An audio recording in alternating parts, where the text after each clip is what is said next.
Minasan konnichiwa und willkommen. And today we're doing another storytelling video. This time it's another original story. A Thanksgiving story based on an existing character, Count Dracula by Bram Stoker. And my version of Dracula is going to be a little bit different than the one that's seen in Bram Stoker's Dracula. Who also had a very prominent role in the Castlevania games, known in Japan as Akumacho Dracula, which translates roughly as Demon's Castle Dracula. Anyway, let's start the video. Not too long ago, in the north side of Austin, Texas, is where our story begins. In a massive mansion on the other side of town, with Dracula minding his business, pretty much eating nothing but fruits and veggies for lunch. And his opening monologue being, "I am Dracula.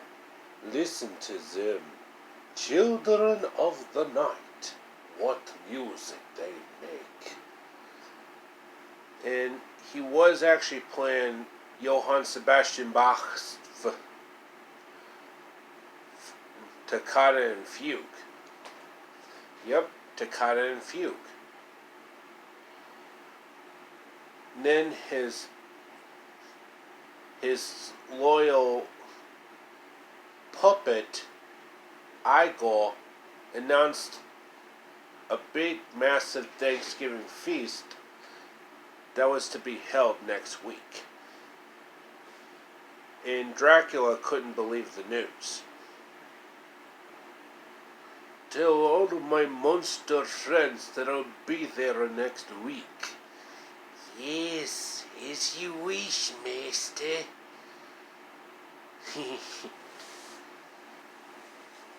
"Dracula may be strong, but I'm on the cutting edge." Somewhere in the middle of rush hour, Frankenstein, or as Gene Wilder called him, Frankenstein,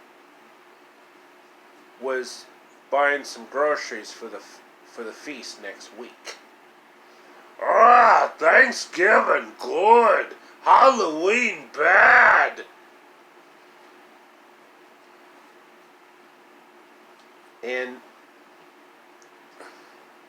yeah, that was like my amateur Boris Karloff impression. Like, I must stop this whole thing. Why, for 53 years I put up with it now. I must stop Christmas from coming. But how? Then he got an idea. An awful idea. The Grinch had a wonderful, awful idea. With this coat and this hat, I'll look just like St. Nick. What a great Grinchy trick.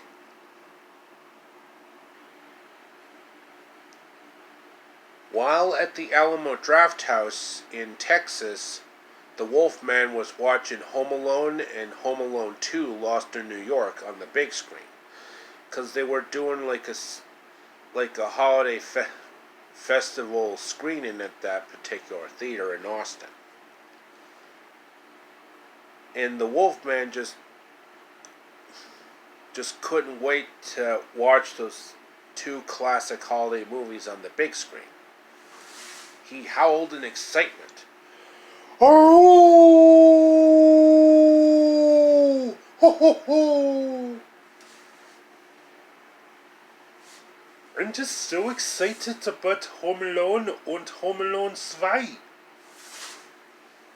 Got my pizza, mein Italian sausage, mein Wiener Schnitzel, the whole shebang.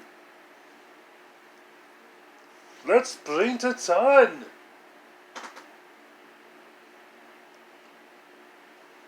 And And sitting next to the Wolfman was the Mummy, portrayed by Phil Hartman. You're telling me, buddy. I've been wanting to see these movies as well.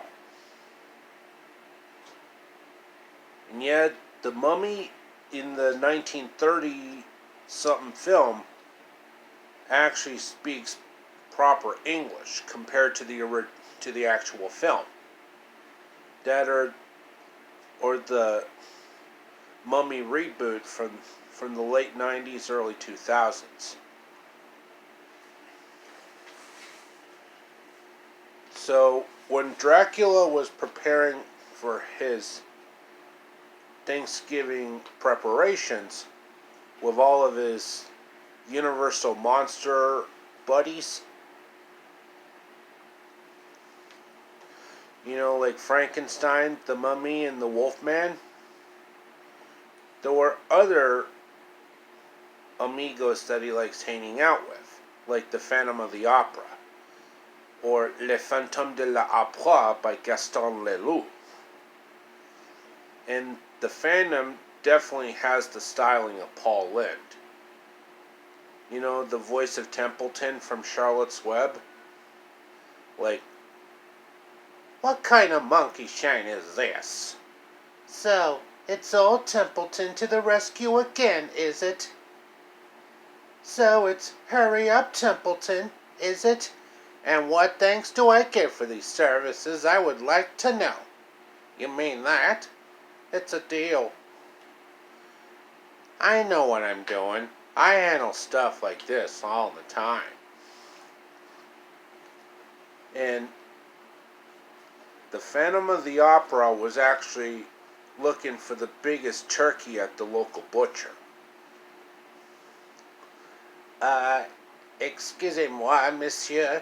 Do you have, the biggest turkey on the planet? We sure do. And how much is this gonna cost me? This turkey is probably the biggest.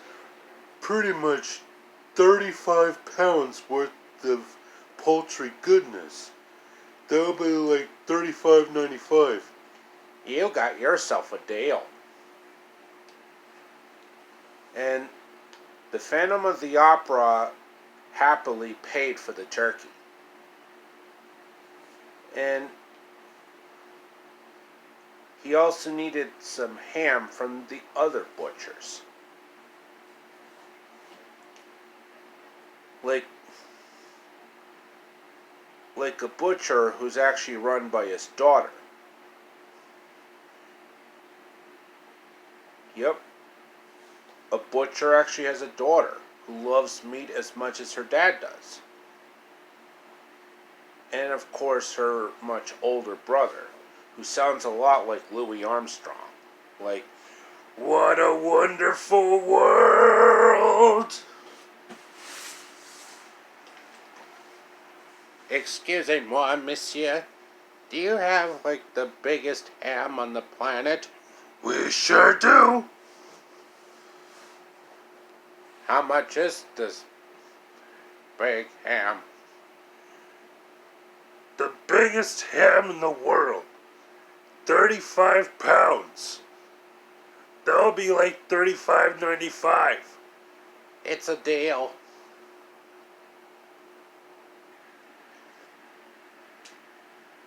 Meanwhile, in the dark corners of the Austin sewers, the fortune-telling gypsy was also preparing for Thanksgiving.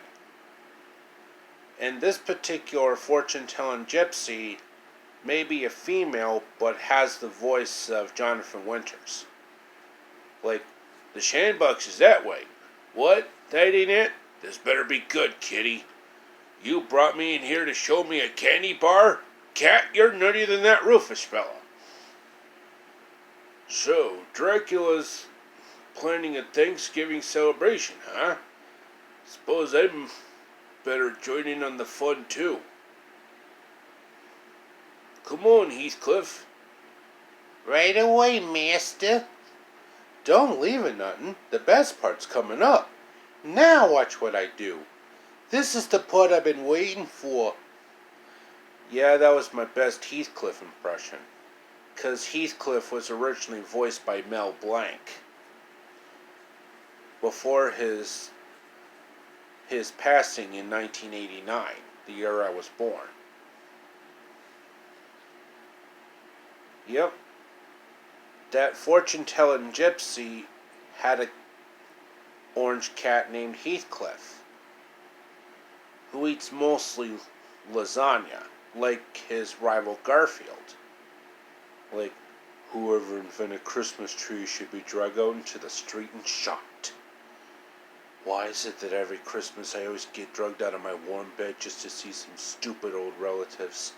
And why is it that I always have to go to the stupid old farm? Why can't they come here where my warm bed is? And why am I whispering? No, behave yourself this Thanksgiving, Garfield. No problem. I'll wait in the car.